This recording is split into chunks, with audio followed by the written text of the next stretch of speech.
We're good. Hi, Jeremy. Hi. Yes, thank you for granting us this interview. My honor. Okay, so I'd like to ask you, can you share to us what your topic is in the Family Enterprise Excellence Conference 2018? So there are two exciting topics that I'm sharing. The first one being the transgenerational entrepreneurship and the family business here in Asia. So in that talk, I share a little bit of the practices that family used to, encourage entrepreneurship in their own family business, and how they could create new values for the next generations, so that they can sustain the family business across generations. Right, right. And your other topic? So another topic is really integrating female members, the rising female power in the family business itself. So in that, I'm talking about different constituents in the families, meaning, we have the mother, we have the daughter, we have in-laws, and then how we can contribute to the family business in terms of driving for the future itself.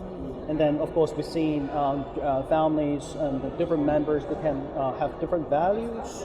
And the female is a unique part of the family itself, that they take care of the family. But at the same time, they could be very useful resources, if I could use the word, and to drive new growth for the family itself. They are very good in communicating. For females, they're very good at communicating with one another. They could be working well with the customers, employers, employees, etc. So I'm talking about how we can prepare the families to integrate the female members, so that they could be seen as part of it.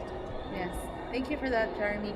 I'd like to ask you, secondly, why do you think it's important for a family business to build governance, and what are the benefits? Well, there are a lot of reasons for families to build a governance system. So, and backtrack a little bit, a governance system is nothing, too unique. In a way, it's just the collective way that families make decisions together. And it can be a formal system. So for a formal governance system, you have normally the family constitution, the family council, family assembly, and for some families they set up committees like the entertainment committee, which I like a lot, and the health committee, and perhaps they include the family office as well.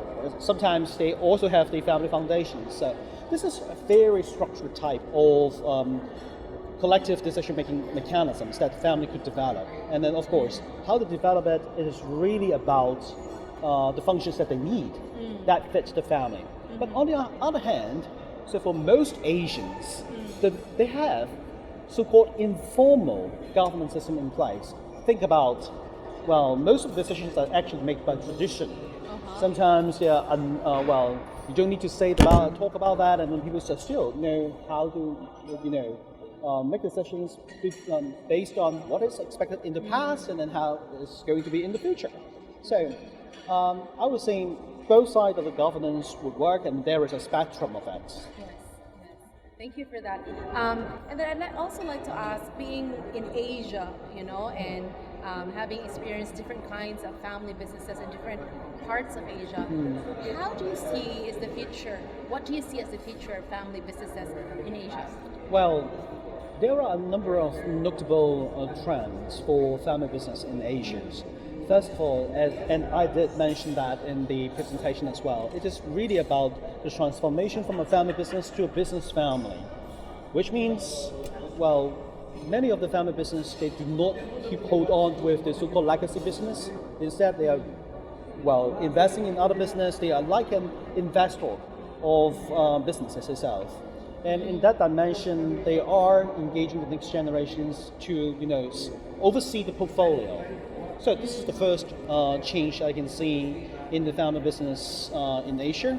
The second one is we're really getting more globalized, or sometimes globalized family business. In a way, we have the next generation members, Western educated. They come back with fresh ideas of how they can manage and run the business itself. And this brings interesting implications to how we should educate and how we should lead the business in the future. And this is a growing trend. And then the final one is really a more globalized family team. In a way, we are allowing more of the so-called intermarriage, meaning you can get people from other races Right. into your family, and that has a lot of implications as well. Think that I'm coming from China, Hong Kong in particular, and then I will see myself as very different from a Shanghainese or someone from Beijing. It is an intermarriage already. But thinking that, well, when my family has someone who is, from America, from Europe, and then, or even from Africa, so which is a little bit weird, but this is a ongoing trend here with the Asian families. So this brings in other interesting dynamics.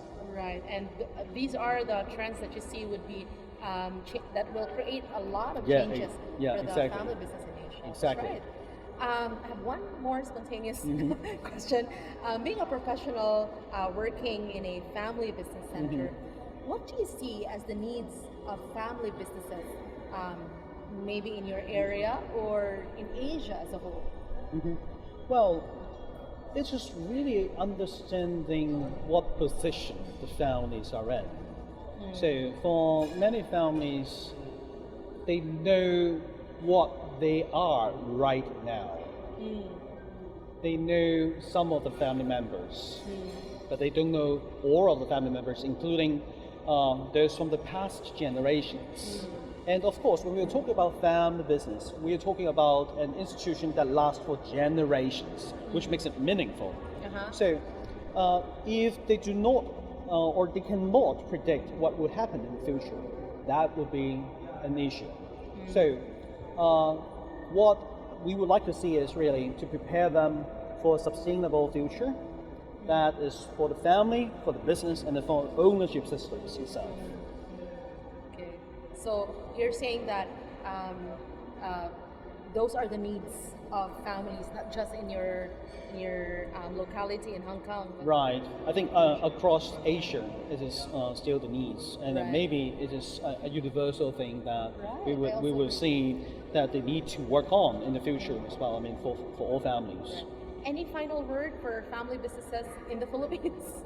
Well, I think you're in a very fortunate position, and then the economy is developing, and then many of the times when the profitability is not an issue, there will be no big problems within the family business itself. You need to grab family members which are really useful resources to the family itself in different roles in the business.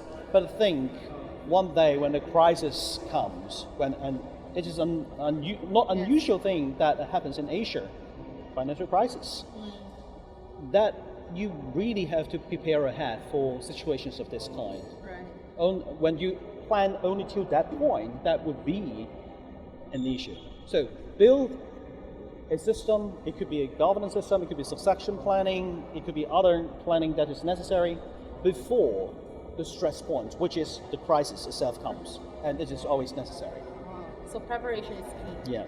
Thank you very much. This Okay, very thank you. wonderful advice Thank to you. Filipino family businesses. Thank you. Thank you.